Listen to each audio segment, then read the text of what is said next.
അംഗീകാരവും പരിഗണനയും. ഈ അംഗീകാരവും പരിഗണനയും എന്ന് പറയുന്നത് ഒരു റിലേഷൻഷിപ്പിലെ ഏറ്റവും ഇമ്പോർട്ടൻ്റ് ആയിട്ടുള്ള ഒരു കാര്യമാണ്.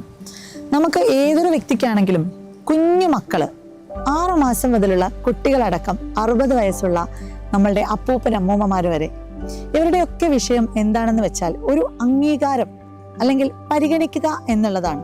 നമുക്ക് എവിടെ നിന്നാണോ നമ്മളെ പരിഗണിക്കുന്നത്, എവിടെ നിന്നാണോ നമ്മളെ അംഗീകരിക്കുന്നത്, ഒരു അംഗീകാരം ലഭിക്കുന്നത്, അവിടേക്കായിരിക്കും നമ്മളുടെ ചായ്വ് എപ്പോഴും ഉണ്ടായിരിക്കുക. ഇതുപോലെ തന്നെയാണ് നമ്മളുടെ കൂടെയുള്ള കുഞ്ഞു മക്കളുടെ കേസായാലും പാർട്ട്നേഴ്സിന്റെ കേസായാലും ഒക്കെ വരുന്നത്. അപ്പൊ ഈ ഒരു അക്സെപ്റ്റൻസ് അതേപോലെ തന്നെ കൺസിഡറേഷനും വളരെ പ്രാധാന്യമുള്ളതാണ് എന്ന് ഓരോ വ്യക്തികളും മനസ്സിലാക്കുക. അതിനനുസരിച്ച് നമ്മുടെ കൂടെയുള്ളവരുടെ ഓരോ കാര്യങ്ങളെയും അംഗീകരിച്ചുകൊണ്ട് ഒന്ന് പരിഗണിച്ചുകൊണ്ട് മുന്നോട്ട് പോവുക എന്നുള്ളതാണ്.